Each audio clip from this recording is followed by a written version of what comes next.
At Vibra Finance, we seek out the hidden gems in cryptocurrency. We will tailor your portfolio to work for you.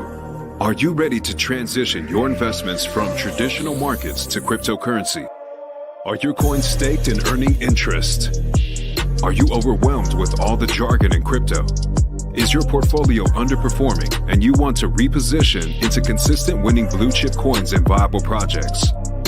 Do you feel like you missed out on DeFi, Metaverse, and NFTs? Here at Vibra Finance, we provide you with the data, skills, and tools you need to stay on top of the digital asset market. Vibra Finance. We are the future of crypto. Good morning, everybody. We are live. We got a couple special guests up in here today. We got Blockchain Monkeyz and Molly OG Hexagon up in the house. Yeah. What up? What's going on, everybody? Another great day in crypto world. Loving the market. Loving the FUD. Oh man, FUDs. I would not say FUDs at an all-time high, but like I remember last bear market, it was the same thing. Like you would think that everything's going to zero, nothing's like Yep. And then you got all that, but this bear, there's actually people building, there's stuff going on, and like you could get caught up in all that nonsense, or you can look at all the stuff that's coming, which is what we do. We don't, bicker over stuff. No. We look towards the future, and and try to position ourselves to be ahead of the curve, not behind catching up. Right. Get away from that FUD, man. Yeah. Get away from that FUD. What I'll do is I'll address the FUD and then I'll leave and I'll never speak again. So they'll be frustrated because I got my last word in and they have nothing to come back. Yep. It's true, bro. It's too much building going on to get stuck in that. You know what I mean? 100%. There's so much going on in all the different communities. Hex is what got us started, but branching out, into the XRP community, trying to do stuff, looking at XDC, and a couple got, Harley's launched his project on there and he loves it. So, just to be friendly with these guys and have an open line of communication is, I think, the way to go, and not build bridges, not burn them. Absolutely. I always tell people go ahead, Molly. I think one of the things before you get started, my bad for cutting you off. I'll just touch on real quick. I think people don't realize how long this stuff takes to develop. I think they think it's just like overnight, like copy and paste. Oh, I'm going to do this. Okay. DeFi's open. Just put your money in this. There's nothing to stop people from hacking bridges. It's just, that doesn't occur to them like whatsoever. Absolutely. Totally agree. Yo, what up, Ben? Shout out, Ben. He's the man down there. Another Vibra guy holding it down in Alabama. But yeah, I'm gonna let's see what we go looking at the market, man. I swear, every time I pull this up, we just got a bloody market across the board. Oh my God, I know. And the thing about being in this space and doing the research is it settles that anxiousness of having to wait. For those who've been in the space for a while, when you get a chance to do your research and understand the foundation of a lot of these coins, you won't be so anxious, and you'll be thanking these opportunities. 100%, bro. I mean, Quant, that's a coin we've been talking about a lot. And on Monday, I had multiple people calling me, should I buy Quant? Is this it? Is it going to 400? Is this the time you think are institutions buying at this time? Coin's running out. No, calm down. It will come back down. And sure enough, everyone that FOMO'd in is wrecked.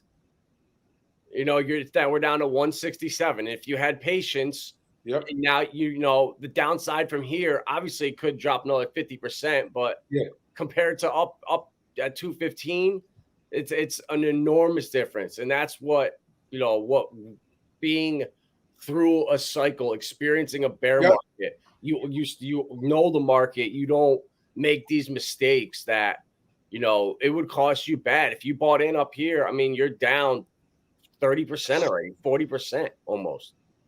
The big institutions, they sold when they saw it coming back down.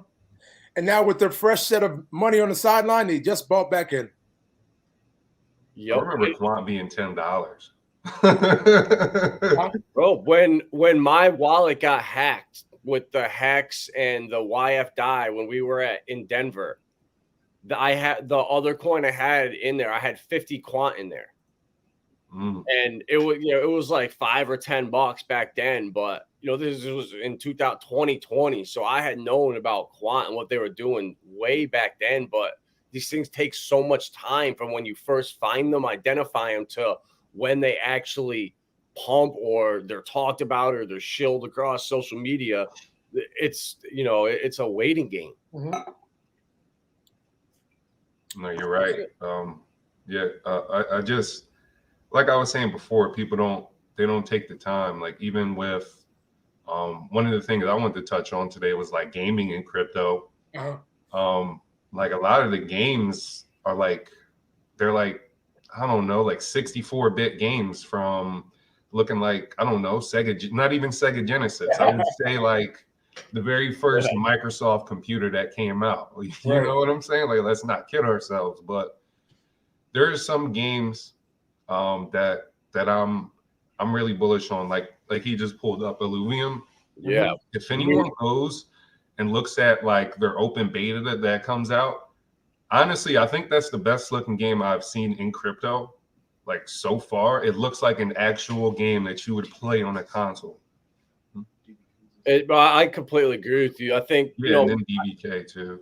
But in the last bull run, you know, in 2020, before, when everything started happening, 2019, when I was buying Cardano and Polkadot and Cosmos, no one saw DeFi coming. No one was talking about it. And Uniswap and kind of led the way for DeFi, which was that last bull run. And then NFTs and Metaverse kind of were the FOMO at the end. But I think gaming is going to be at the heart of the next bull run. You know, I think it's, you know, play to earn and actual block. These games are going to be, I think, bigger than all of crypto is right now. Those graphics are sick too. Yeah, I mean, I don't know if we'll get a strike or anything, but I'll play this quick. Is this a trailer you're talking about? Yeah.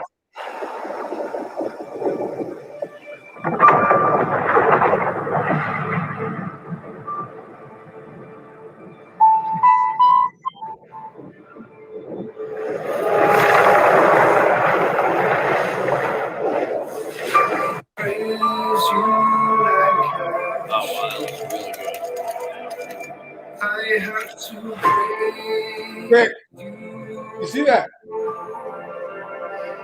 I have to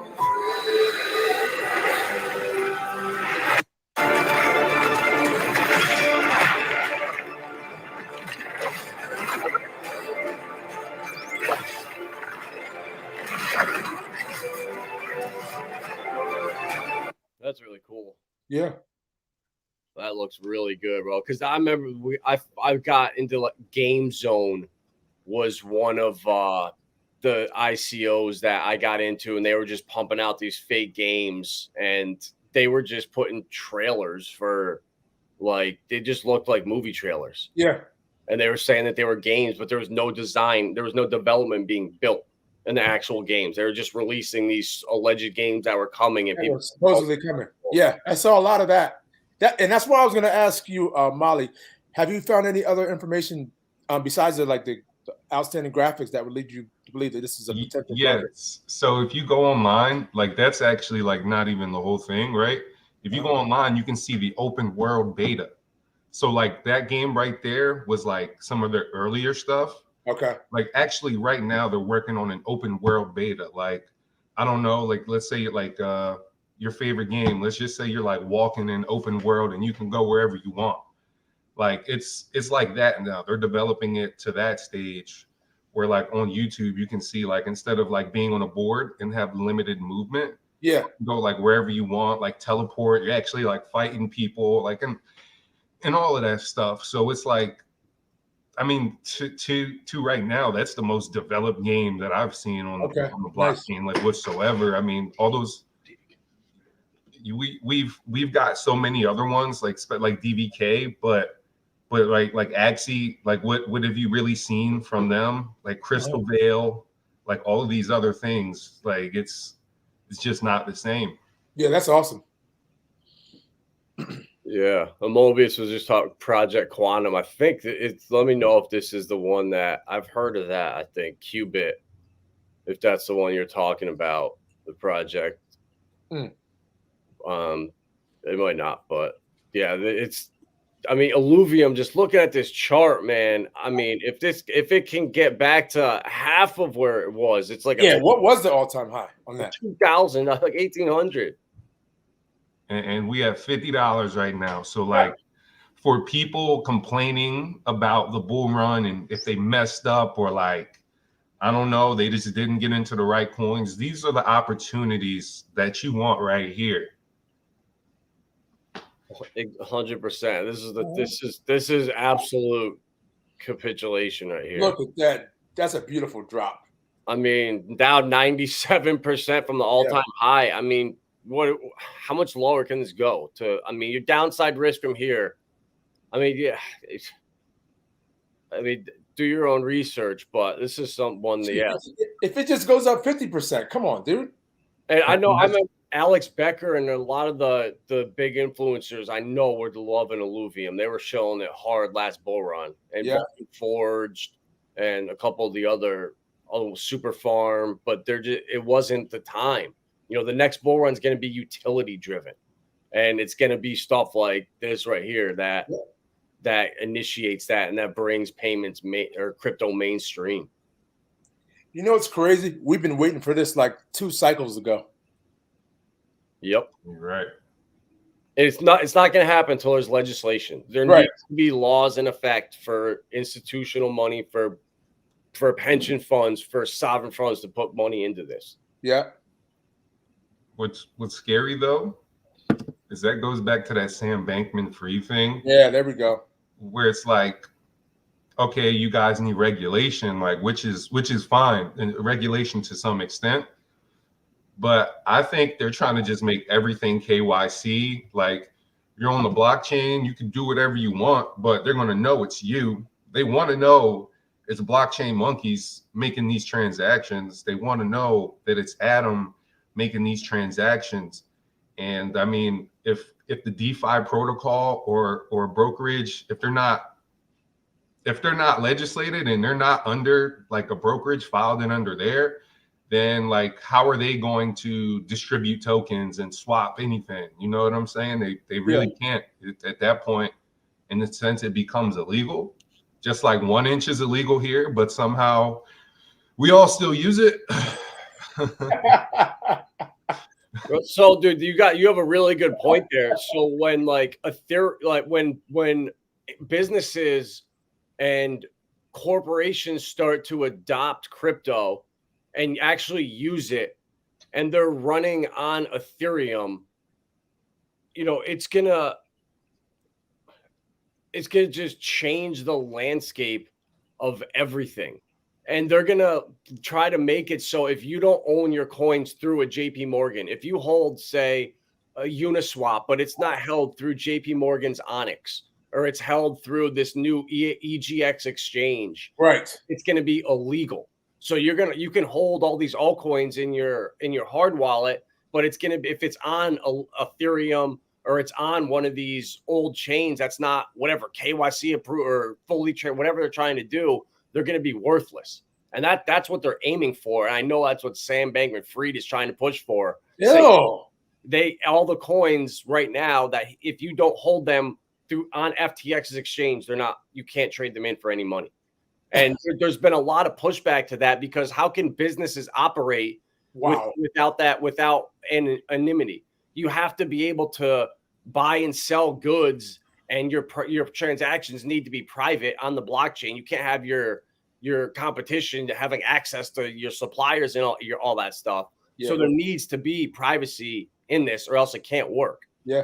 Ethereum is being put there's so much money in Wall Street, in institutions behind it, that Right. I can't seeing it fail at this point. Too All much. this legislation with trying to move everything towards one Same thing. chain, it's not going to happen. It's all about interoperability and everyone working together.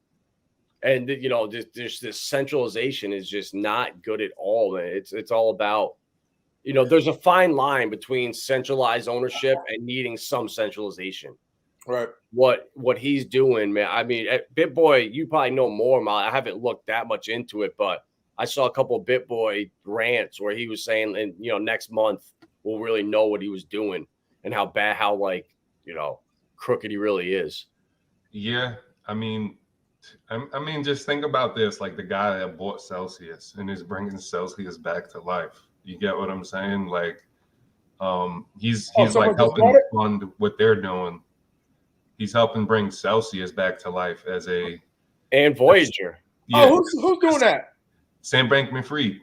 FTX bought them out. When did that happen? Yesterday? Not yesterday, but that's actually about a month back. That was Voyager, right? Voyager and Celsius. Because Celsius filed bankruptcy.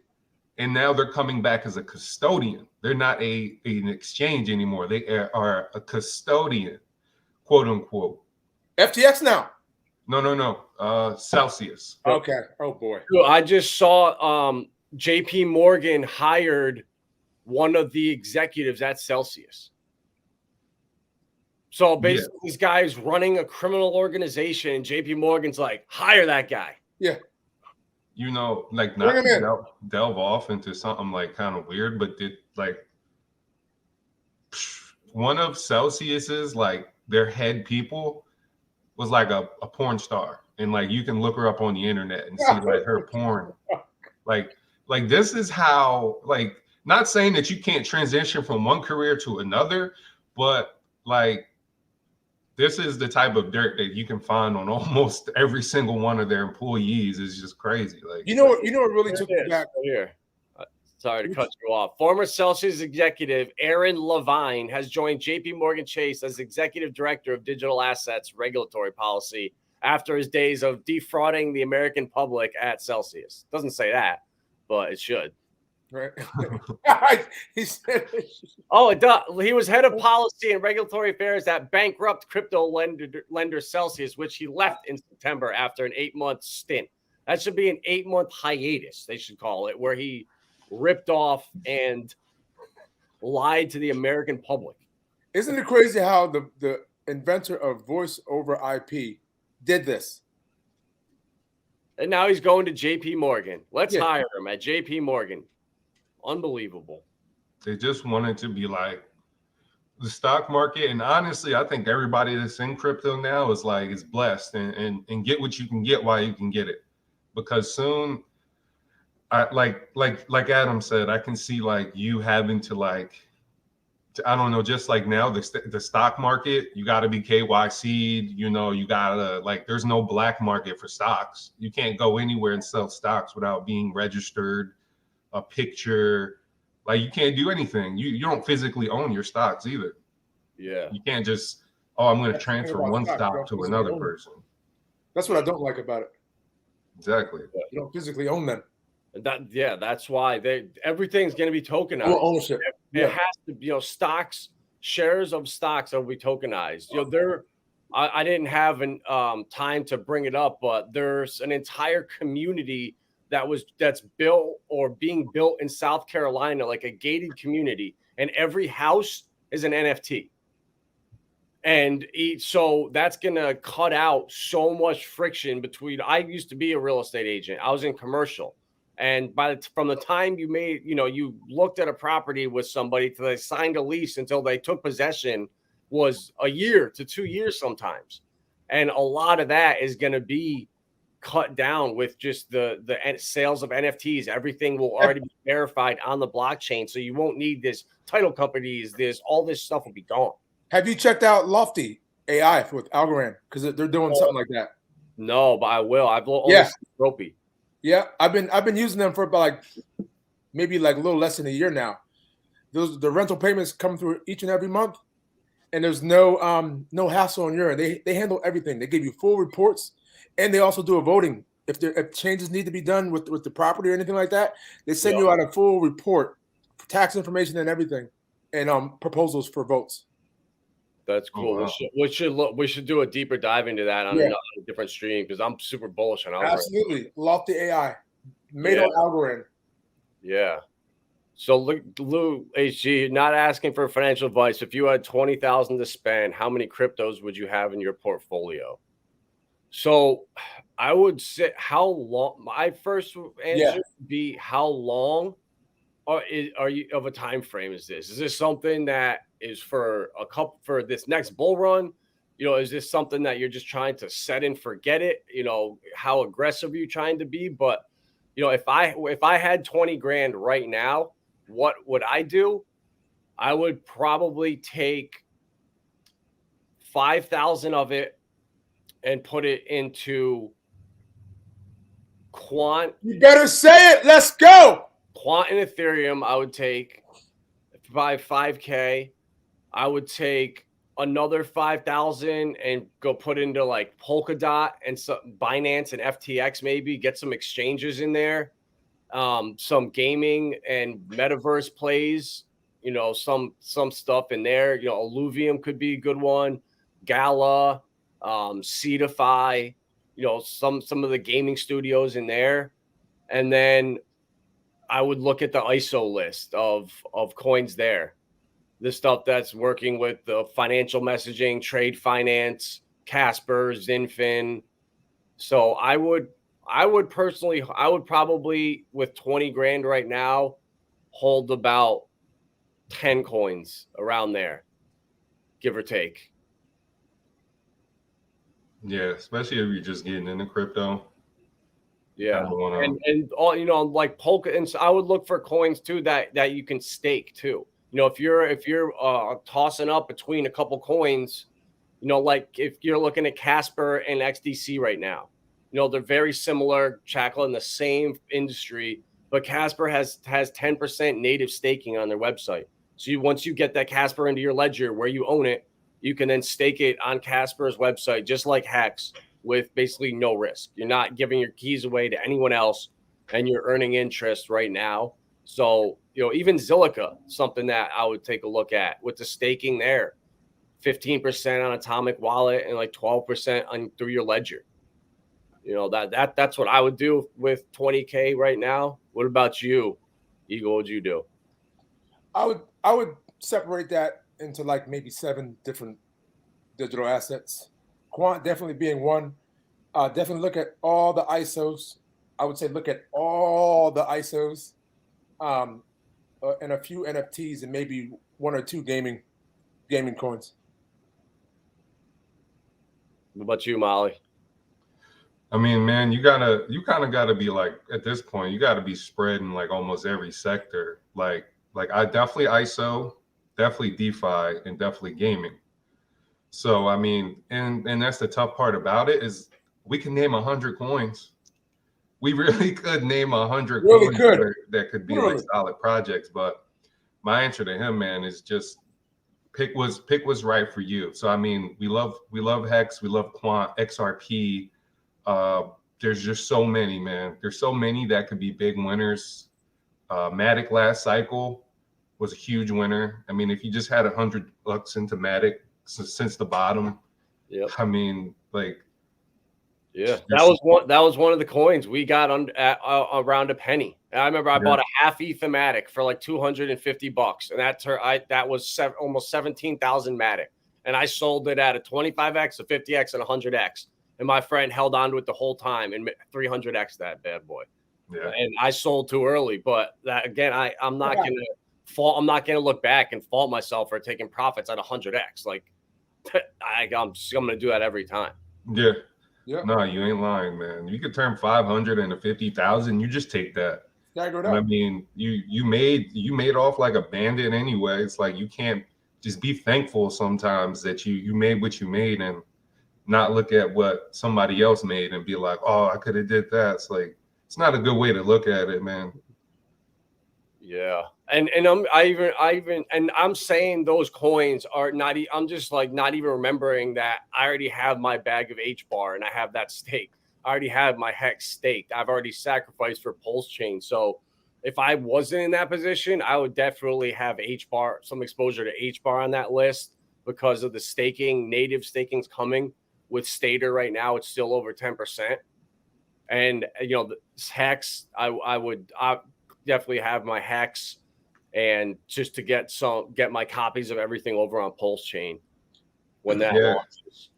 Yeah, actually, like that's, and just that last part right there, that's a whole different beast. That's a whole different monster. That whole hex, Pulsex, because you could go into 20 coins on just that ecosystem alone, where we call that like real DeFi, and like you stake your hex and you get the Hedron, which is, it's free money. It's all residuals. So like, I mean, like we said to the guy with that question, there's 100 different ways you really could go with that. It seriously is. But yeah, I mean, we're saying all this stuff, but you just pick what's right for you, man. At the end of the day, you press the green and red button.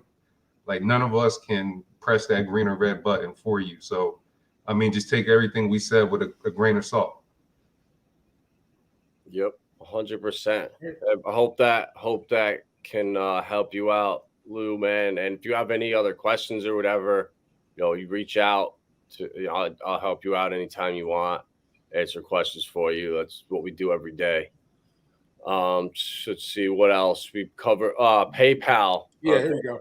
Covered this, PayPal and Bitstamp. So I'm in New York here, so my options are very limited for exchanges.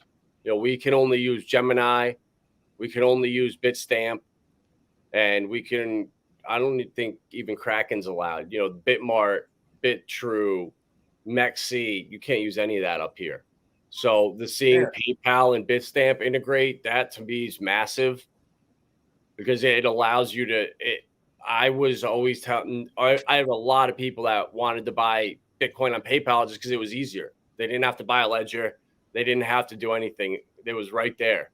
Yeah. And now that you can get it off of there, that to me is. They had no choice. And when they first came out, they didn't give you that option. No. But you see, now they're doing it because they don't have a choice. They don't. And I like that, man. This is going against what Sam Bankman-Fried is pushing. This is like, you know, you're seeing even politicians start to kind of go against the full banning of everything. They know they can't do this. They can't screw this up. You know, if America lost the internet to like China or somewhere else, we would not be where we are today. And Web3, we can't lose. It's like they're already ready and already in position, but not actually ready to pull the trigger yet. Yeah, I know so many people that, like, if this happened, they just have no idea what to do, how to make a transaction on the blockchain. So nothing. I think they're just trying to make it to the point where on our end, it's so seamless and that we don't even know that there's a transaction on the blockchain going on. It's just spending money. Yep. Just like the internet. You guys know how to use the internet, but you don't know the inner workings of the internet. Right. You got a website, and you see this website that we're on with Quant. Yeah. But they don't know what went in the back end to make this website and how to keep it up and keep it running 24/7. Right. Yeah. And the big thing that's going to change in the future too is, instead of us paying gas to use everything, like right now when we go onto a website, we're not paid. The website host is paying to host that site. I put my website, Vibra Finance, I'm paying to put that up there. So if you go to it and look at my website, I'm paying for it. You as the viewer don't pay for it. Now in crypto right now, we're paying to use stuff, where in the future that's going to flip, where there's going to be no more transactions to send, you know, Ethereum or whatever. They're going to incentivize you to use their network. Right. ETH wouldn't survive, bro. If the price that we pay for transactions now, if just some guy who's working a 9 to 5 had to do he would never use ETH. They would never use ETH, because if you're taking out $5,000 and you got to pay $500 to get your $5,000, that's not even It's like not even feasible for the normal guy that has to feed his family and is just worried about the profits he made. It's not feasible. Nobody would use it. But ETH 2.0 came out. So there's already upgrades being made, even though it's like unbearable for us and it's growing pains. Soon, I wouldn't say soon, but maybe next 2 to 5 years, sharding comes out and gas fees ain't really too big of a problem anymore. So like there'll be more blocks ran or whatever they're doing. Just like what they did ETH 2.0, even though the gas didn't come down. I mean, they fixed more of the code, makes everything a little bit better. But I mean, there's really nothing to say about it now except for like we gotta wait for the infrastructure to just be built. Right. Absolutely. Totally agree. And that's why, you know, you're right. It's going to be a 2 to 5 year time frame. And what, I mean, let's be honest right now. What drives up those huge gas prices? It's NFT releases or coin releases. That's pretty much it. Or like a NFT land sale or something. And in the future, everyone's already launching on Solana, Hedera, Polygon to avoid the ETH gas fees. So once all the once the Zens and all these other coins are done natively launching on Ethereum, I don't ever see the gas being a problem because everyone's going to be launching these projects on Hedera for $75 to mint an entire NFT package. So why the hell would you do it on Ethereum when you can pay, you know, these minimum fees everywhere else? So I just don't see Ethereum being used like it is right now and getting clogged up in the future because of all the other options out there. And like Miles was saying, why would you pay the gas unless you have to? Yeah, I ain't gonna lie, like the XRP ledger, man, that thing is fast. It's just not enough projects on there right now. Like it's just like other, you know, ecosystems. Like Matic's got things going on. It's just not enough. It's just not enough. Like HBAR, all like literally AVAX, Polkadot. There's just not enough on any of them for it to be like really big yet. So I mean, but like you said, the interoperability is getting crazy. So just like Quant, man, with that interoperability, it's sick. Yeah. What they got going on with the Overledger? Yeah. And even like Pulsechain, Pulse is going to take such a load off of Ethereum. You know, when people now know that they can launch on Pulsechain versus Ethereum, everybody's going to choose Pulsechain. Everyone's going to go the cheaper, faster, quicker route. And also all these projects moving forward, none of them are going to launch natively on ETH. I don't think it's going to just be used. I think for institutions, for businesses, and corporate America is going to be using Ethereum because of all the money that's behind it. It's too big to fail right now. It can't fail. Also, like with the gas fees and people complaining, like don't forget, like in the next few years, crypto won't be like this. There will be no free money for you. There will be no free money for you. You'll get nothing for free, and you're probably going to need to be an accredited investor to some point to get certain things like those airdrops, those forks, that ETH and that ETH proof of work. You won't get your free coins like that no more, bro. There's no more of that for you. You're going to have to figure something else out. So while you got ETH proof of work and Ethereum Fair copies of your coins, which you could sell in theory, they may be worth 1/100th of what they were on Ethereum, but that's still free money. It's still free money. You're forking ETH with Pulsechain. That's still free money. In the future, this will not be something that you can do because the airdrops is one of the biggest things because that's tax-free money. They don't want that. Why are you getting money tax-free? The government don't want to see that. That's right. It's true. Yeah, that just shows you how early we are. We still are in the wild, wild west days. I mean, there is no laws regarding cryptocurrency in the United States right now. None.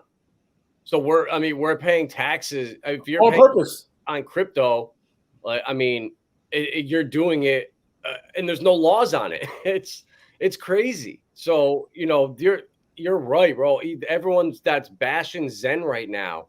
You know, I just don't.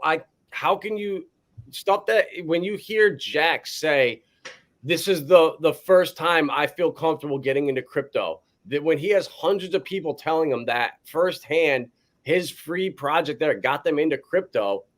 You know what? Let him use the Hex community. Who cares? As long as somehow Hex got in front of 10 new people, who cares? We're in the middle of a bear market. People were bored and they had fun streaming with him. Let's be honest. Like people were having fun with him. They enjoyed his content. He's smart. And he was almost going to launch apple cider vinegar coin because of his obsession with that.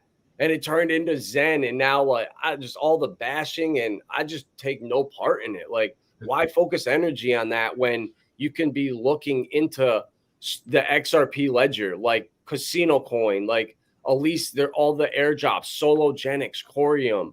You know, there's so much happening on Hedera with Saucer Swap. You know, stuff on XDC and XSwap I was told about yesterday. I've never even heard of it. Bro, you gotta check out Globians and what they're doing. Another one. Yeah, so exactly. There's so much going on. And to hear Hexagons saying, oh, there's only one crypto. It's like I hate hearing that, man. How can you go to a room full of people that have never heard about crypto and just go all in on this one coin? That's it. Ignore everything else out there. Like, you would sound stupid. It's just a lack of knowledge. And it's like we need to be embracing about this and support other communities. You know, if people, it's inevitably going to happen. People are going to buy what they like and they'll lie to your face and do what they want, or they'll be transparent. What do you want? You want people telling you what you want to hear and doing the opposite, or everyone kind of working together? Yeah, and crypto needs more people that are truthful. So like in the Hexagon community, there are people that are truthful and will just tell you, and then there's other people that'll just tell you what you want to hear. And with the Zen crypto, people were mad.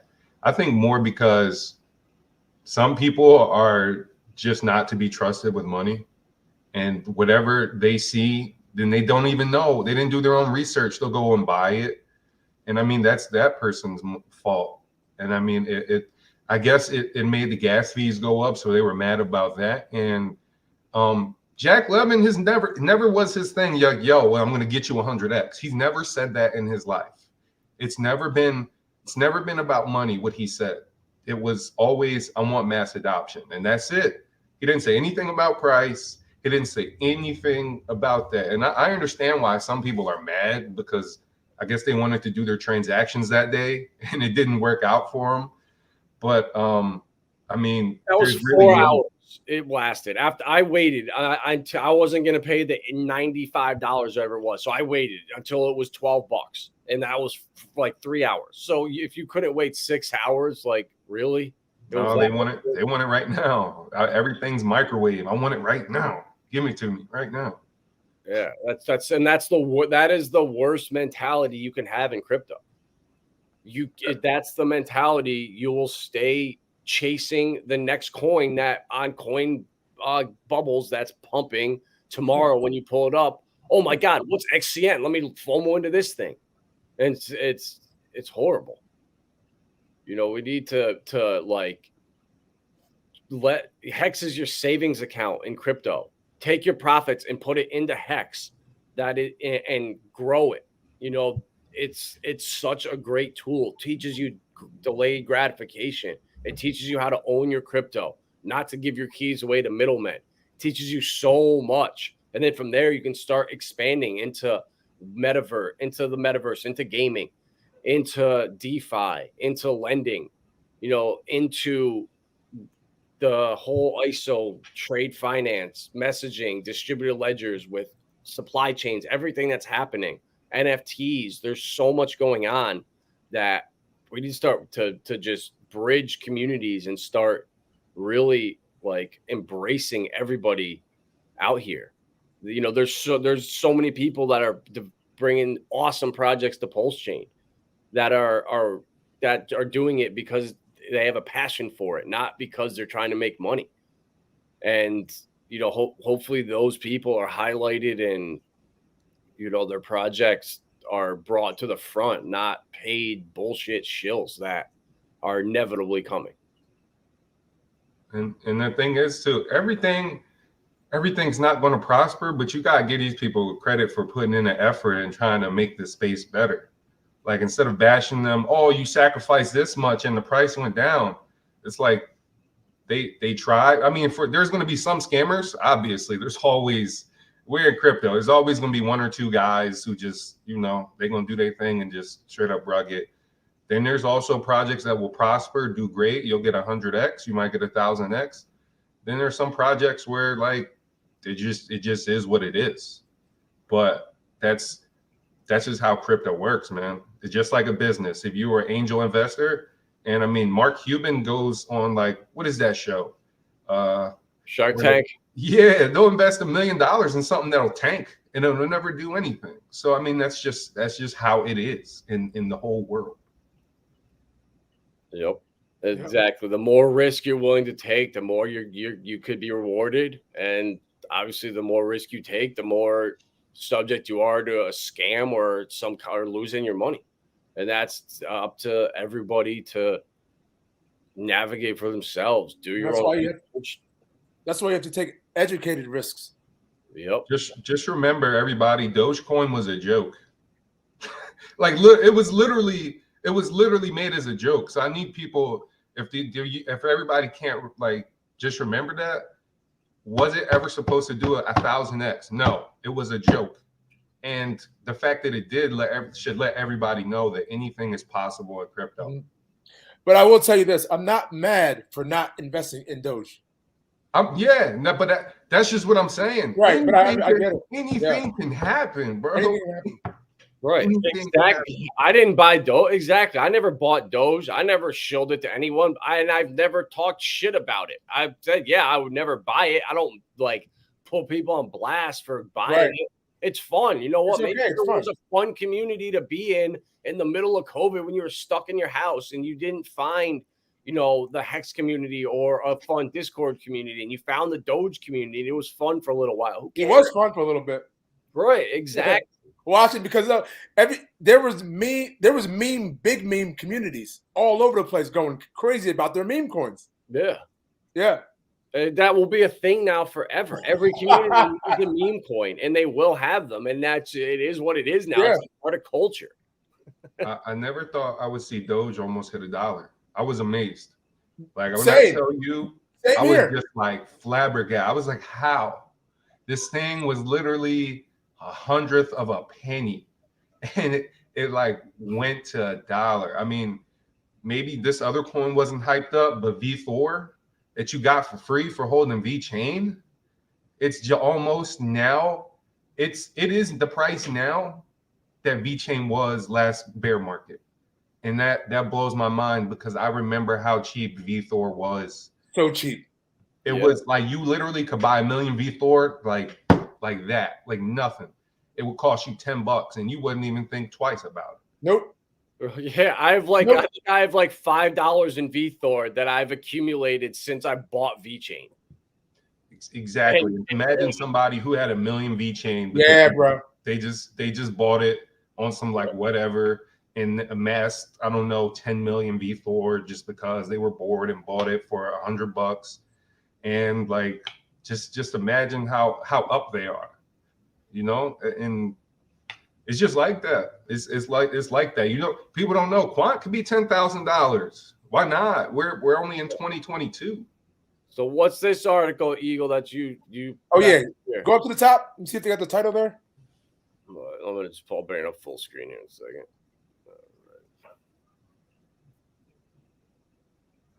Can you scroll up a little bit? Is there a title up top?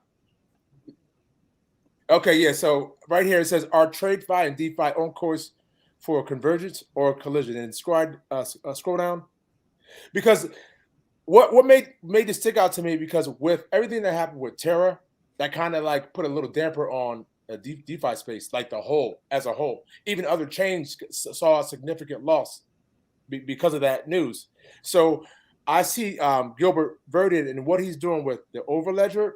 I think that, and with his compliance, I think it's going to allow so much regarding DeFi coming from Quant. What do you guys think about that? I completely agree, man. I mean, just see, I've been kind of watching some of the clips from some Davos there or Yeah, Cybos, yeah, where they just were. And when you see a tweet saying hashtag institutional money coming, well, I mean, that you just everything is done behind doors, behind closed scenes. right. Just from doing all the research that I've been doing, it Right seems here. like Yeah, that, stop it right there. That's a good spot. But just like you were saying, we are seeing traditional financial institutions adopt DLT because it can help them grow. Now you got this breakdown on DeFi as far as the articles that come through and the news clips that we see. But behind the scenes, they're kind of putting together the plumbing so things can run more efficiently. It's almost like they watch us make the mistakes beforehand and use those tactics to then give them some type of ruling behind.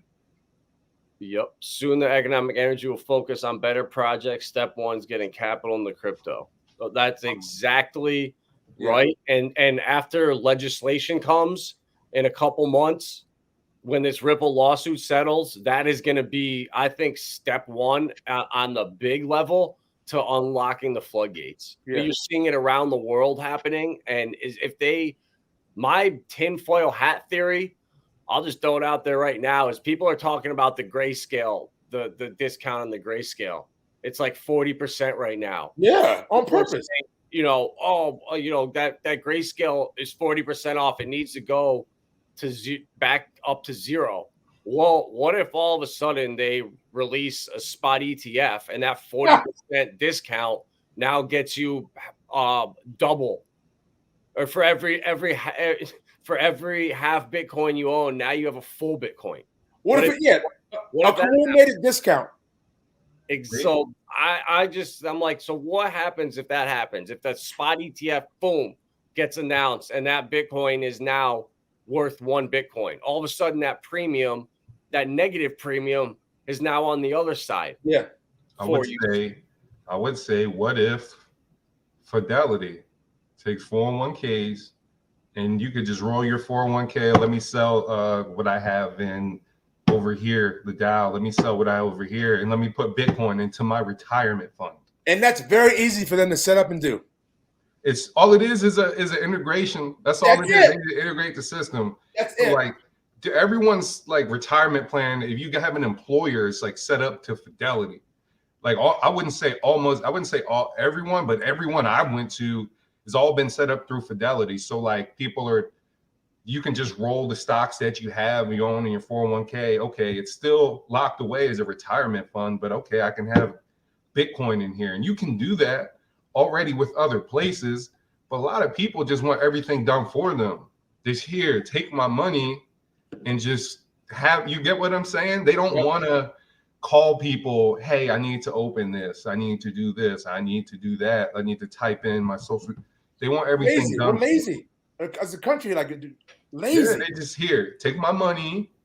I don't know if you've seen the South Park episode. It was just like a joke, a meme that's online. It's gone. That's what people want. They want that. And the same thing is needed for business. All these companies that need to now follow this bullshit ESG narrative, the ISO standards, they need a plug and play solution. They can't just come in and uproot all these different systems that companies run on. Like the real estate company I used to work for, like we had our own network that we had all of our files on, and I could VPN in from home and use it. And boom, that's you can't, in order to make all of that stuff ESG compliant, it needs to be a plug and play solution. You can't just come in and change everything over. It has to be like that, or it's not. It's like, hell, we don't feel like thinking.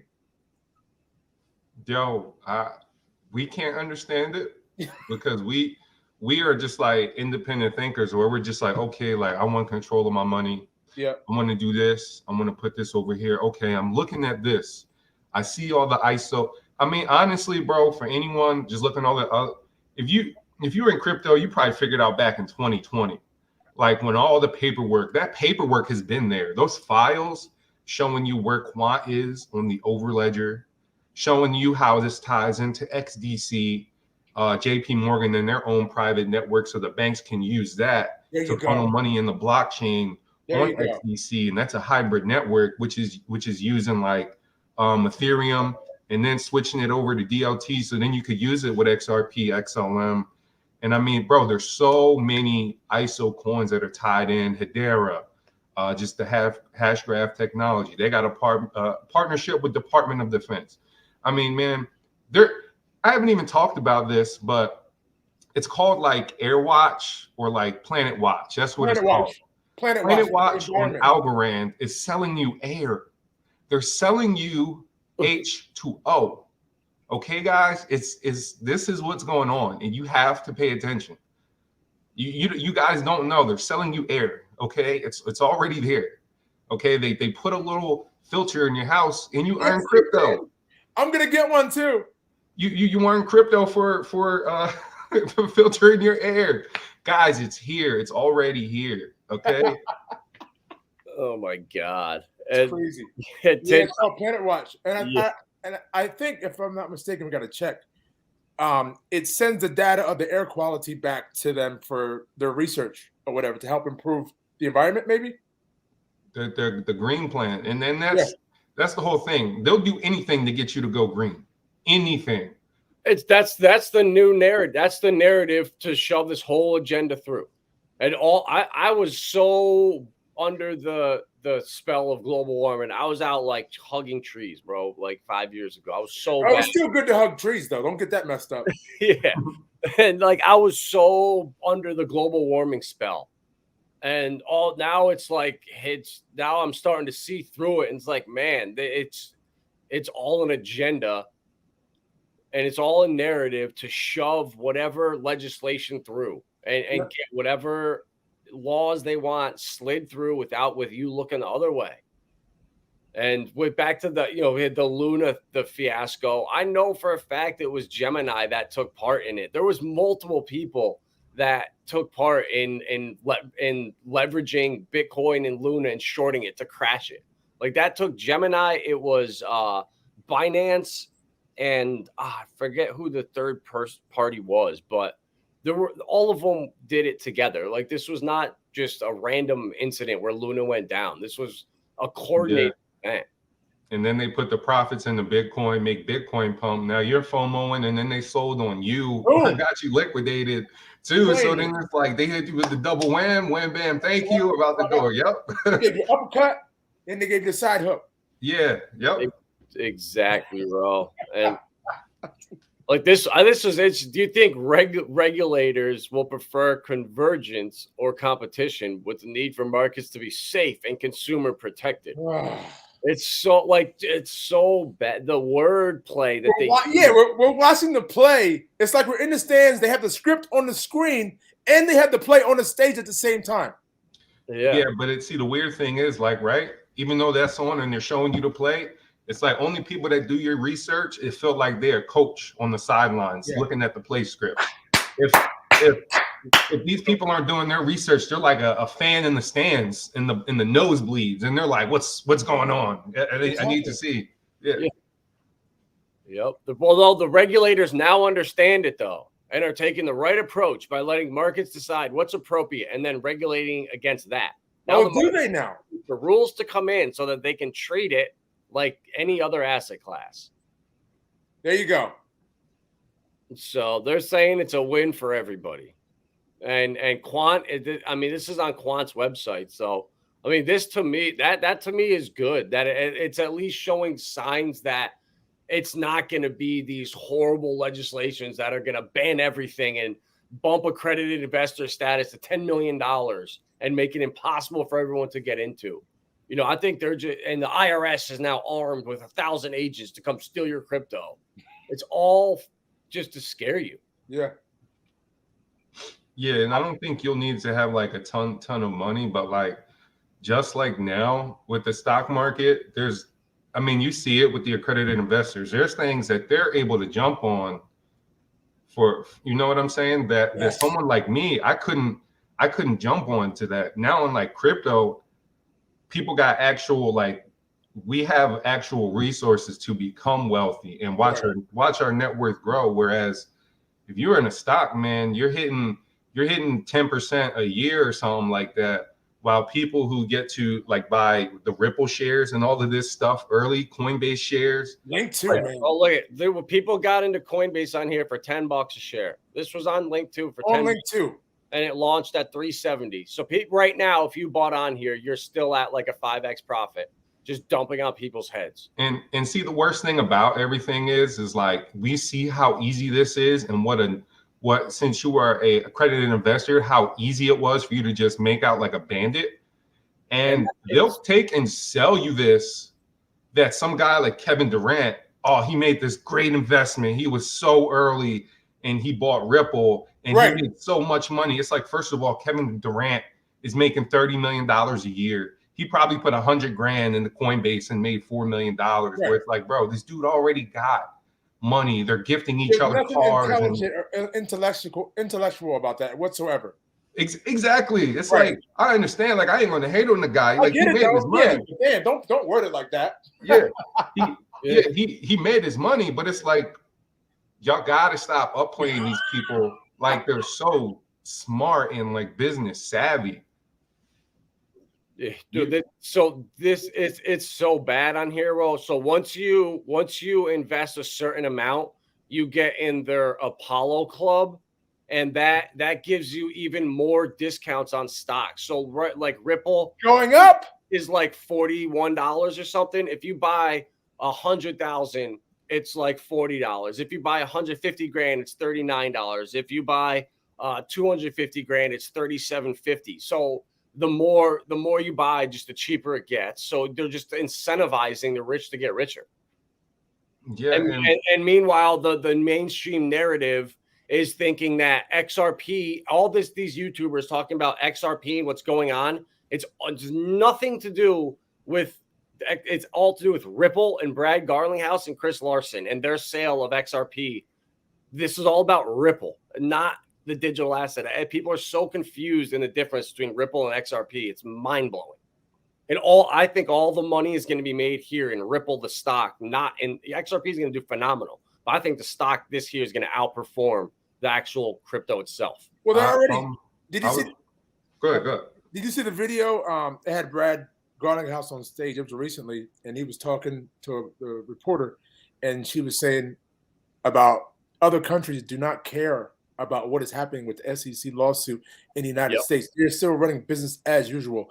They were still getting partnerships each and every single day. They don't care what is happening over here in the USA. Yeah, they headquartered out there. Yeah, they have a regulation in place. Yeah, we're banned in the US. We don't even need you. We'll operate around the world. Their headquarters is out overseas. Like, they got a headquarters overseas, and if you guys haven't seen their building, I think everybody should look it up. Like, look how good it looks. Okay. I know they just revamped their website a little. I know they're in San Francisco, but they have headquarters. They have something out there. They opened one in Dubai, or they are opening one in Dubai. I know I saw that. They probably already have one there. So like, just, I mean, I'm just speculating. I could see Ripple opening up at 250. Another company that they're like really in bed with is Accenture. I don't know if anyone's like heard of Accenture. Oh yeah. I was like, back when I was like an IT intern, I've actually got to go into Accenture. Like, I've been in the buildings. I've talked to some of these people. I forget like which lady. I think her name is like Sanjay McBarons, and she's like the head of Accenture. That's like in Philadelphia. So like, we kind of got to sit down and talk with her. Back then, I didn't know who this was. You get what I'm saying? Like, I hadn't even really gotten into crypto. This was 2015. I had heard of it, but like, this was back then, and I'm like, man, now it all comes full circle, and it's like Ripple's in like really tied in with Accenture and all these different companies that no one knows about. Ripple will just help Accenture grow, and Accenture will help Ripple grow, and all these companies that people don't really think about. It's disgusting how much money they have and how much more money they will get. Yeah. It's like before Ripple even finishes a deal, they're already working on another one. It's all in the background. Is Accenture partner doing the Fed Now wallet, or was that someone else? I don't believe Accenture is. I don't believe it's Accenture. Yeah. I forget who was doing the Fed Now wallet. But yeah, that's over next year. There's over 300 partners. Everyone with a social security number is going to have their Fed Now wallet. We were supposed to have it January 1st this year, but that just shows you people are bashing Pulsechain for not launching, and our own government has been over a year late with the Fed Now wallets. They couldn't even launch that out. They're later than anything. They're later than anybody. I think they're trying to get everyone to go with it, but they got to make an event or something like that where it's like, okay, like this is what we're going to do. There's no way you can just force everyone to be like, yo, this is unless something happened where like, the Fed start giving you free money on the Fed wallet, and it's like now everyone wants to use it. That's probably what they do. Yeah, hey, you get some free money in your Fed Now wallet. Try this out. Or just the American people, all you gotta do is scare us a little bit, and we'll do whatever you want. That's how we act. Yo, that only country that does that. Everybody else will like that. It's crazy. Say, hey, look here's your new Fed Now wallet. Give us your $100 in cash, or transfer in your money from your bank account.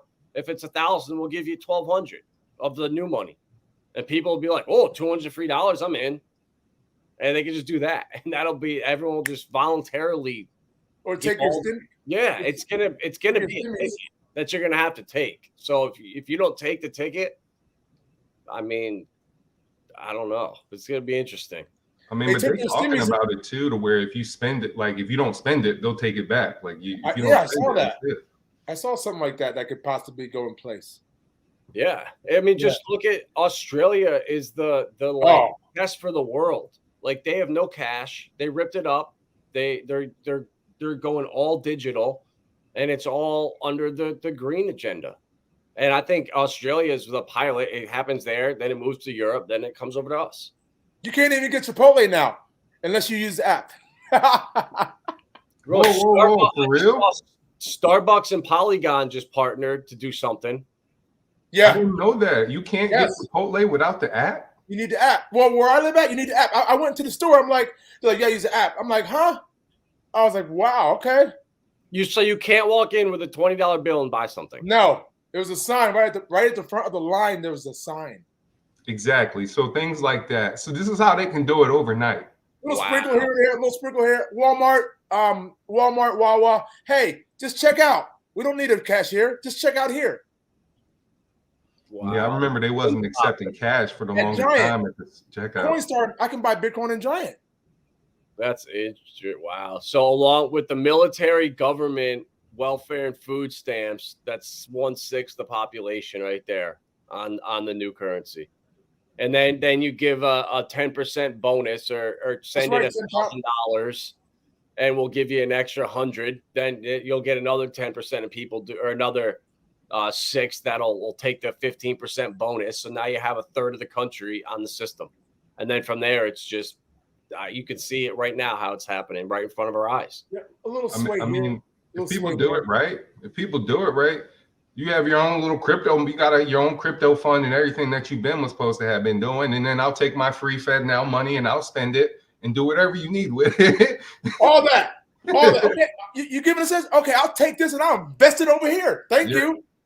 That's if they let you. See, that's the thing. This money is going to be programmable. I will go buy something that I can buy with it. I will sell that for the cash that I want, and then I will take that and put it in my investment. Exactly. Yeah. Either way, I'm getting mine. Well, there's going to be someone on the streets literally selling like CBDCs for stuff like physical stuff. People sell food stamps, bro. People sell food stamps every single day. Like in Philly, they're good for that, bro. They selling you the food stamps. If they get $300, like, yo, $150. Give me $150. Here, go to take the card. Take my food stamp card. Give me $150 and $150. That's the price. That is the price. They're trying to eliminate all of that. Then it's just like, oh my God, it's pretty soon. I'm gonna go grocery shopping with you so I can make sure you get what you want and you give me the money. It's like people are always going to beat the system somehow. Yeah, always. It's always like the steroid in sports. There's always there's more money on the cheating side than there is catching up. So it's always a rat race. Just like the referee. I mean, on an NFL football game, gets a call from upstairs to make a call to sway the game because they have money on it. If they do that, the referee gets an incentive, just like that. Yeah, no, you're right. Crazy. Right. That's what it's saying. That includes what up, Ben? Includes the VA. Easily a third because every military government employee's VA at least has one or two family members. Use it to start a business. That's true. Take it and start a business with it. But yeah, it's interesting, man. And we just being out in Vegas a couple months ago, we were at Resort World. You could not go down to the food. Like the food court is massive there. There's 20 restaurants, 30 restaurants in there, and you cannot use cash. You have to either charge it to your room or use a card. Yep. That's what we had to do. So it's like you could so now Chipotle is doing that, Walmart slowly. So you're slowly starting to see it. The signs are there. The warning signs are right in front of our face. Yeah. Yeah. Unfortunately, unfortunately, your grandma will never know. She can't go shopping alone. Like you can't expect somebody who's 70 years old to just pick up this app. Right. And just pretty soon she's gonna need her grandson or her son or her daughter or somebody to take her shopping. Right. And that's why, not to cut you off, Molly, but I think that's why it's our job for some people because everybody's not going to get this, right? Yeah. I think it's our job to get this in us good enough so that we can teach a mass amount of people how to do this. You're absolutely right. You're absolutely right, man. It's almost like a full-time job. It is. Teaching someone who knows nothing about crypto and blockchain. Yeah. Yeah. It is, right? It's so easy too for some people that are new. When you go to YouTube and you type in, cryptocurrency, how to invest in crypto, you're gonna get sent. You're never gonna find a stream like this. You're gonna get sent to the shows, and it's bad. It's bad. So that's why it's so important to just get this out there to people and just each person you can help. I mean, it's like everyone has one or two friends or family that they talk to. So, you just help one person and then they help another. And it's just kind of like a spider web effect. Yeah. Or you get sent to BitBoy. You look up crypto, the first person you get sent to is BitBoy. Like I know, no lie. Like when I looked up crypto, it was just BitBoy. Like back in 2017, it wasn't like that. Right. I would look up crypto and I would find a lot of different stuff. And just like now you get sent straight to BitBoy. That's the first I used to look back maybe like 3 years ago. I used to watch BitBoy's stuff just to see what he was gonna pump to his audience. I would go quick buy that little pump real quick and I would get right out. Because he was shilling so much garbage at one time. And I was at a point in my knowledge where I knew what he was doing. So I was capitalizing off of his mishaps. You know what I mean? Trading because now look at him. He has all this backlash because of all the scum that he put people through. He does hit you with some good knowledge here and there, but it clouds all the junk that he put out. Yeah, what I didn't know anything about him until you didn't get that. You didn't catch that Zen videos he put out. So I was like, oh yeah, I saw Trayvon on Zen. If you're like, oh, the scam, like you said, you're the scammer. I'm like, I don't know. I just saw a video on him. So I saw him out in Vegas for the Pulse event. So I didn't know what he did before or anything. Right. Yeah, you let some years go by, you might get back in the clear again. And then because new people are always coming in this space. So not everybody knows. But there's files and files on the internet that are saved of these guys scamming people like crazy. I think how you get good with crypto and you get in is you get hurt. You got to get hurt.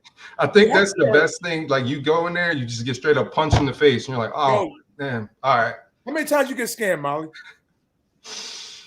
I would say when I first got in, luckily for me, it was like really zero because I went with the safe stuff. I just went with the safest thing possible. But with me knowing more and knowing a lot and knowing about DeFi, then I could go in and be a degenerate on a coin that may never come to life. I learned, the more I learned, actually, the more I got hurt. I didn't, not a lot. It was about a good 3 times. But after that, I understood. I was like, okay, like this never actually came out. Yeah. Or there was this one coin where I just like totally degenerate through it. It was called Merchant Token. I remember. I jumped in there too.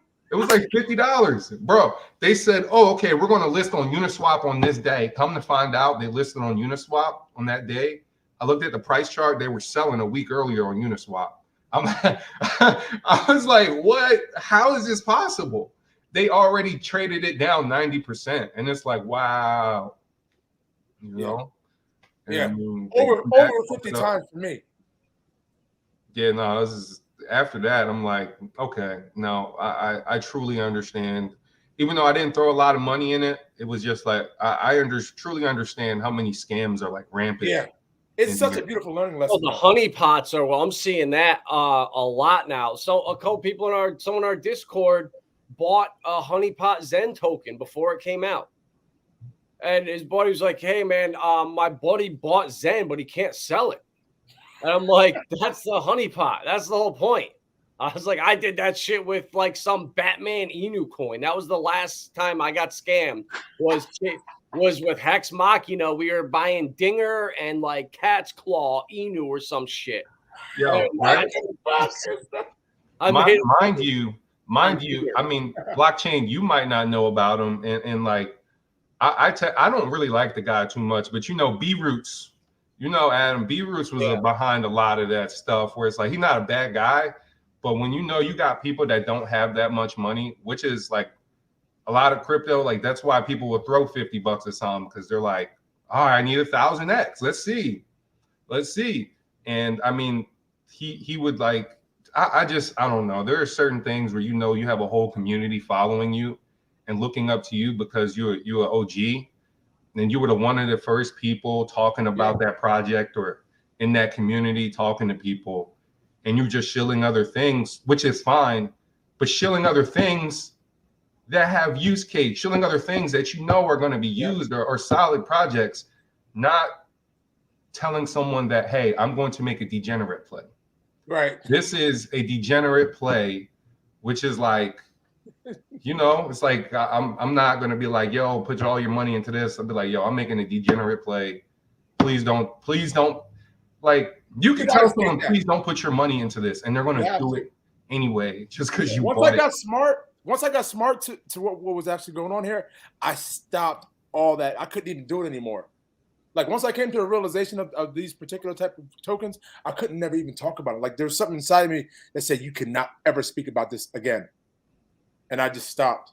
Even if you tell someone not to buy it, you can tell someone not to buy it. I might buy it.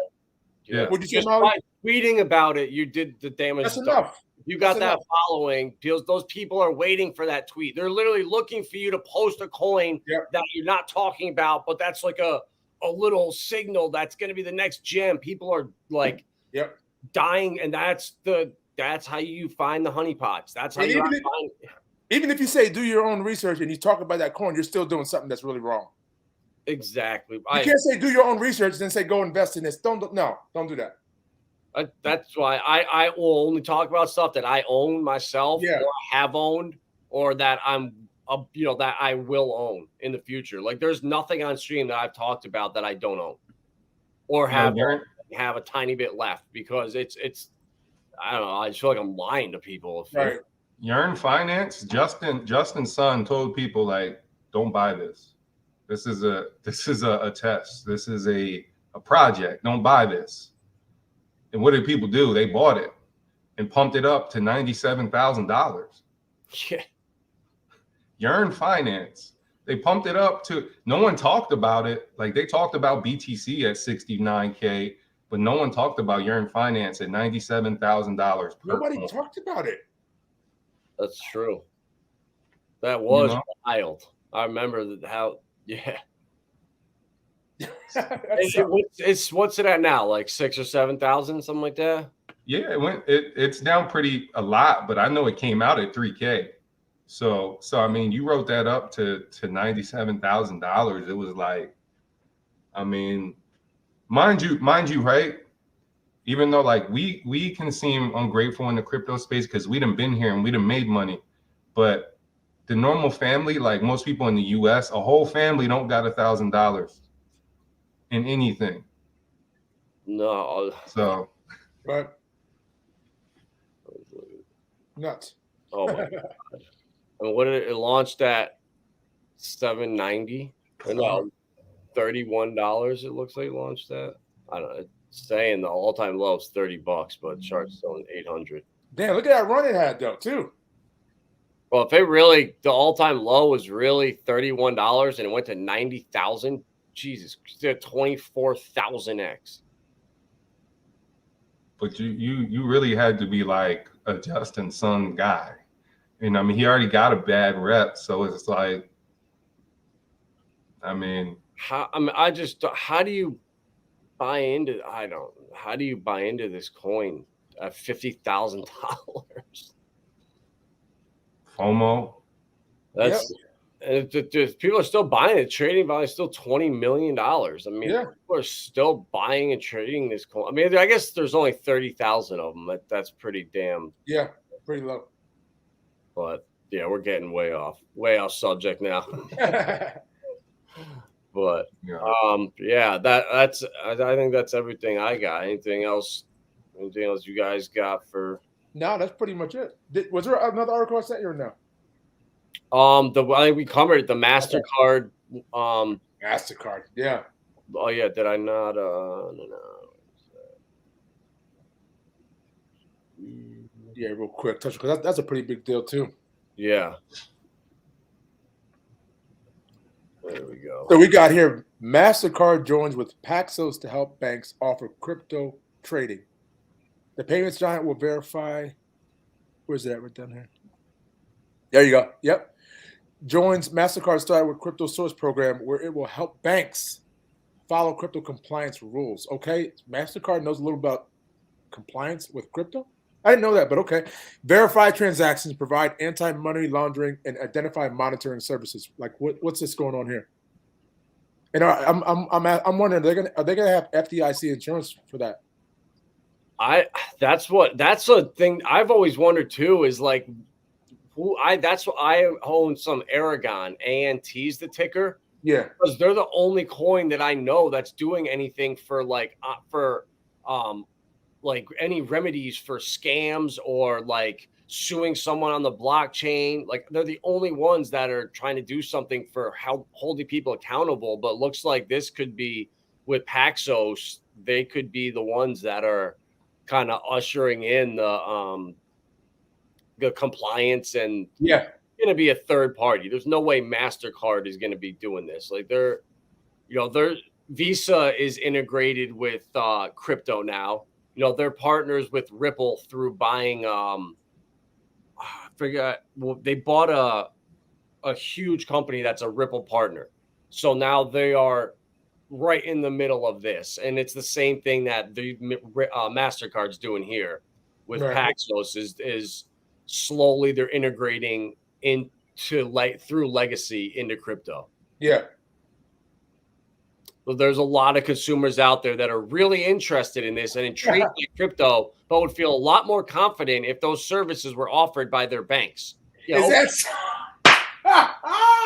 Like it's a little scary to some people still. It's like, are you kidding me? You don't. People can't go out and do this on their own. This is what I mean. If you hold like ERC20s in MetaMask, they're going to be too dangerous to hold. You have to hold them through Onyx or JP Morgan's new blockchain. And I think that's crazy. That's not the future. The future is interoperability. And the banks, they're doing the same thing they're doing now. And the whole point of crypto is to remove middlemen, remove these banks. There's a hidden middleman in there. Yeah. If you go to your bank today and ask for $50,000, it don't matter if you got $1 million. They might be able to give it to you. Oh, I know for a fact they don't.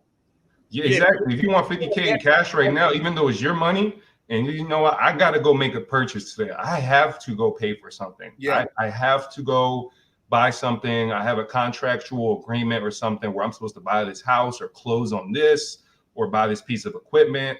Oh man, I need $50,000 right now, even though I got $1 million in the bank. Sorry, sir.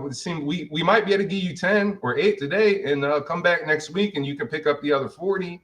And I mean, that's what people are comfortable with for some reason. Like, let's say you hit a 10,000x in a crypto or 100x in one of the crypto that's offered on their platforms, and it's like, well, you can trade this much, or you can trade this much today, and like, no.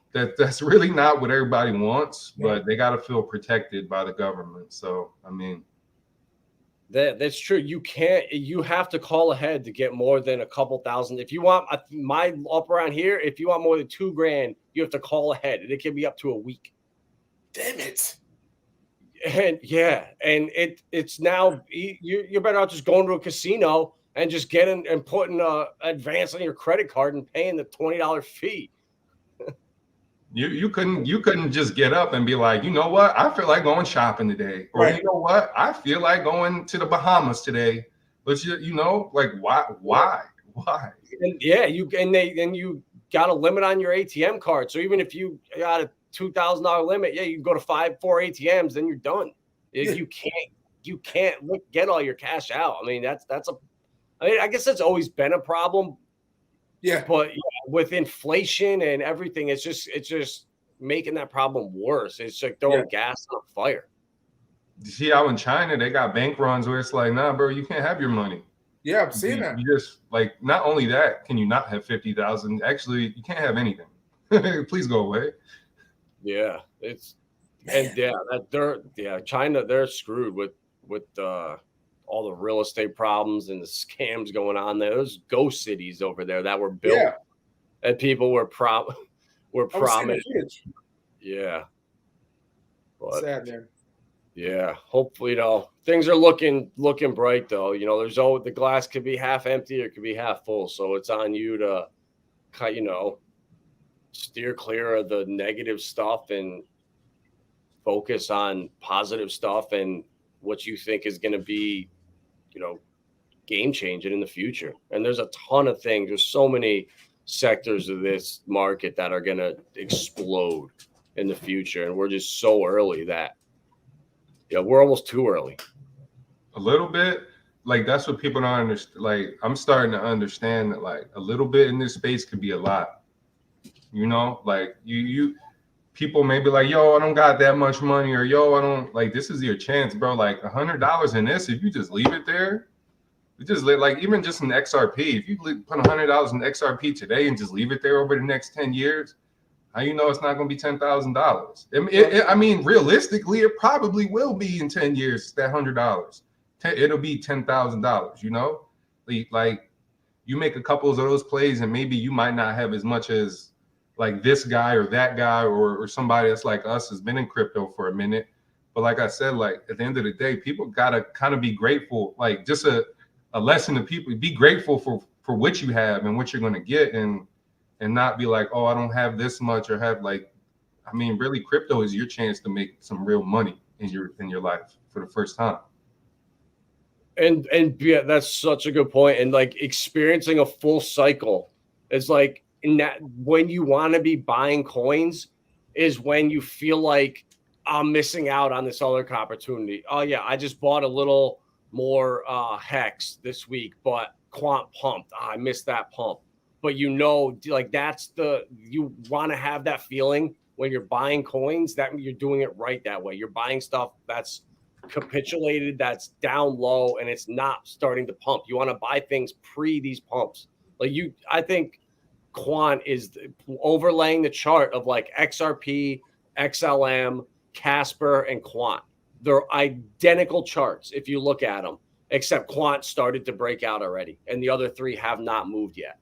So if these charts have been like identical, laying them on top of each other, why are these all of a sudden? Why is it going to be differently right now over than the last 3 years? So just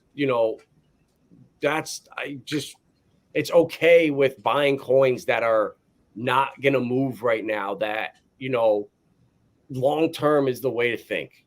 in this game, and just from experience buying those coins that, oh man, I missed out on this pump, but I bought this coin. I promise that'll come back around, and that when that coin pumps like hell and you own it and you're selling it and taking profits, not chasing it, that's the position you want to be in. Bro, you're absolutely right. I think we've all been that guy chasing the pump at one point. Like, oh, we've got a good position in this coin, but this is pumping. Oh, let me swap this on Uniswap. Let me pay $200, and then boom, get over here, lose another $200. Oh, I'm gonna go swap this back. So now you down 400. You lost money on the pump that you didn't get. So you just wind up like just screwing yourself even more. Just like take it from people who've been there and have lost the money. Just keep your position. Exactly. Listen to someone who's got hacked, who's bought honeypots, who's bought EcoFi, the fake rug pull that launched a brilliant scam that was identical to the one that was going to launch the next year. And then I was new. I sent them an Ethereum. Like, I know all the scams that I fell for. Game Zone, not being when the coins first, you got your allocation, the ICO. Well, you don't know you only get 15% up front. So I'm thinking, okay, I put $5,000 into this. I'm going to get allocations on these next 5 coins. They all do 100Xs. So holy shit, I'm going to make out like a bandit. Well, no, you only get 15% of that up front. And if you don't, and when you're on buying, you have to sell it the second it hits 10 o'clock. If you're 2 seconds late, you can watch your money going down the drain. And the first coin that I got on there, I don't even remember which one it was. They're all rug pulls now. They're worthless. Like Saitama Inu was the last one. And the slippage on the last coin, you had to set at 40% or else your transaction failed. So the last one, I'm on there ready to go. 10 o'clock, had my slippage set at 12%, fail. Set it at 20%, fail. It went from 1.2 BNB to 0.4 in those 2 fails. And then I lost 40% due to slippage. So you don't see that from the outside. You look at these charts, you're like, oh my God, if I can just get in early and get an allocation, I'm rich. Well, no, it doesn't work like that. And then you get your other 85% over the next 6 months. And at that point, the coin's worthless. So unless you were in there early before every launch, you could have maybe squeezed a little profit out. But I ended up losing like $6,000 on that thing. I put 20 grand in and I got out 14. I think we've all here. That was Game Zone, and that was one of the best learning experiences because I got to see how these launch pads work and what goes on behind the scenes with these scam ICOs.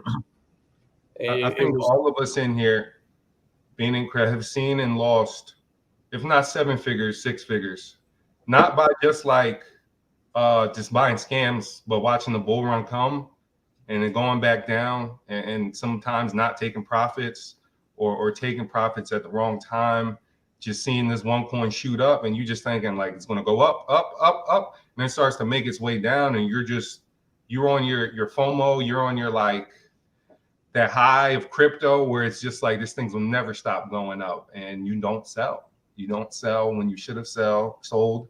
And I mean, you don't have to sell your whole stack, but you got to take profits is one thing I've learned. When it starts to like shoot up there, you got to take profits, guys. Like when this bull run hits and your coin's up 7 to 10x already, guys, take something. Yeah, there you go, Ben, right there. He said, I lost 20 mil on Doge, sold it 2 weeks before it took off. And I guarantee you it's because some other coin started to pump or he probably got rumors of something else and Doge was sitting there doing nothing, but you had a gut feeling it was a good coin, but you sold out because you got impatient. And I've done that so many times, man. Decentraland, I had a huge bag of Sandbox at pennies.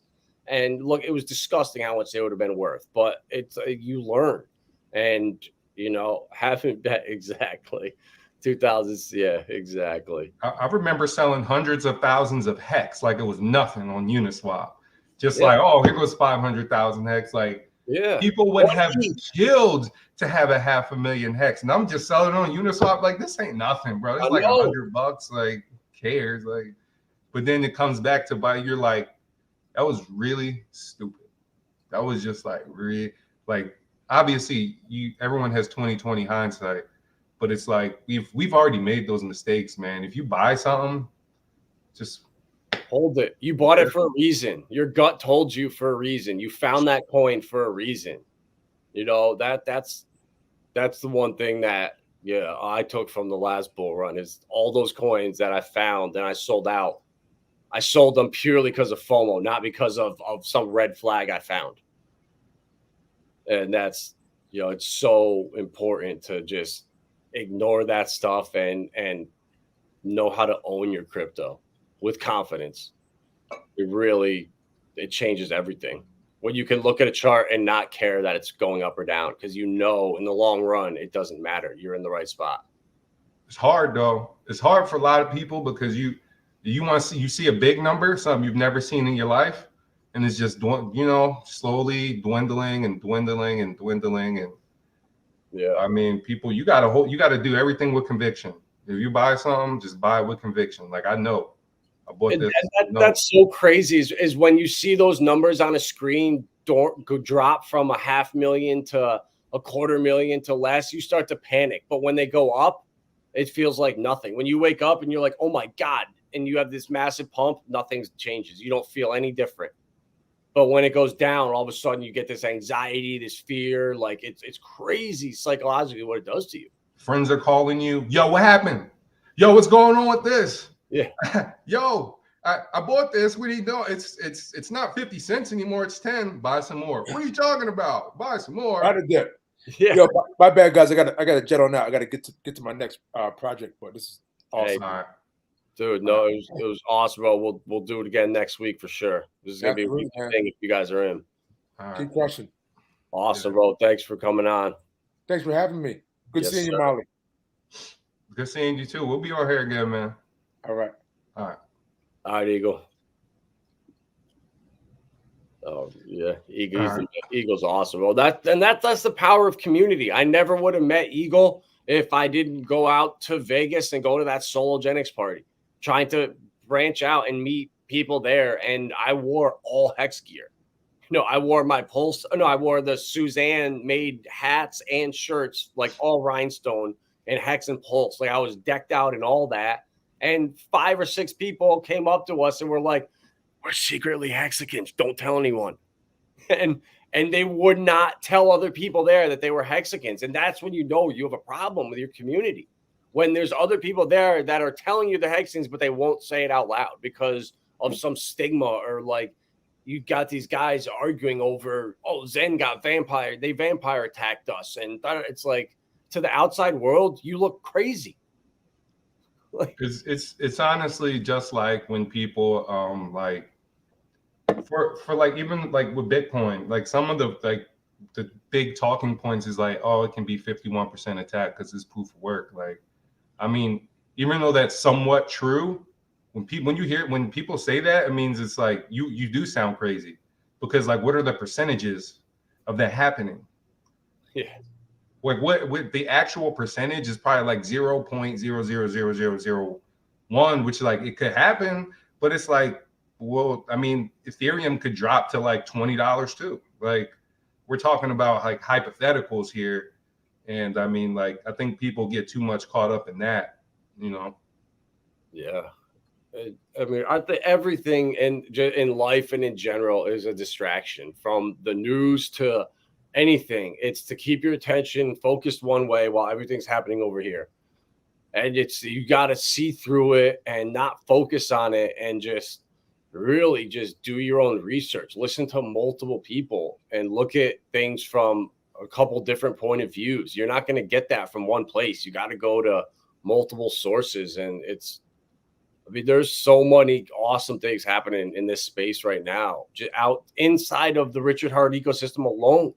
There's so much to talk about with Zilliqa and their GZIL too. Like GZIL, I kind of gotta go, right? But just before I leave, right?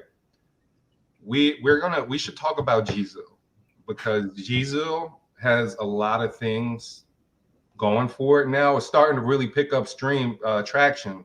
And I remember when we all talked about GZIL and you really couldn't do anything. It had a worth. This was the value.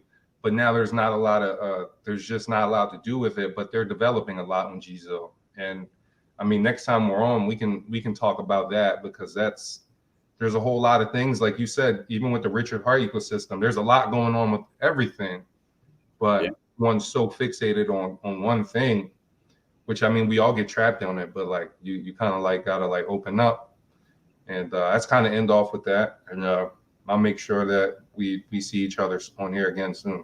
Yeah, next Wednesday morning. We'll make this like a weekly thing. Yeah, you already know, man. Just hit me up and I'll be on here. Yeah, and it's because there's so much going on, man. It's just people will listen, right? It's just getting it's getting the right stuff out to people and doing it the right way, not bombarding people, not forcing it. Just hey, look, this exists. You love it or hate it, it's here. And people that, if you found Hex early, you saw through the Hex scam bullshit and you invested into Hex early, the stuff that we're talking about on here, you're probably going to listen to, because it's the same shit we did to find Hex, except take that and then look at it in the trade finance industry. We probably have to do a whole episode on a T-share for people to even find a reason to buy Hex. Yeah, exactly. Like there's like, I mean, people, like, I know I said I was going to leave in like 30 more seconds. We're probably going to one day have to do a whole stream about a T-share, So, I don't know that, and thank you for having me on. Yeah, bro. Thanks for coming on, and next week we'll do it again for sure. All right. Thanks, man. All right, bro. Have a good one. Sure. All right. That's all I got. Nothing else today. So we will be on here. It's Saturday night, live with Lindsay the Hexican and potentially Hex Machina.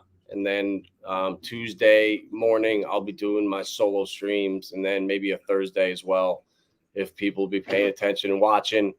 But thank you, everyone, for coming.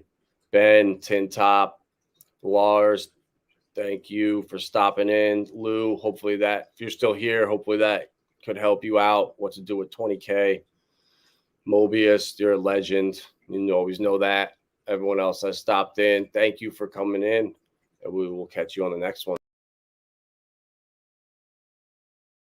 At Vibra Finance, we seek out the hidden gems in cryptocurrency. We will tailor your portfolio to work for you. Are you ready to transition your investments from traditional markets to cryptocurrency? Are your coins staked and earning interest? Are you overwhelmed with all the jargon in crypto? Is your portfolio underperforming and you want to reposition into consistent winning blue chip coins and viable projects? Do you feel like you missed out on DeFi, Metaverse, and NFTs? Here at Vibra Finance, we provide you with the data, skills, and tools you need to stay on top of the digital asset market. Vibra Finance, we are the future of crypto.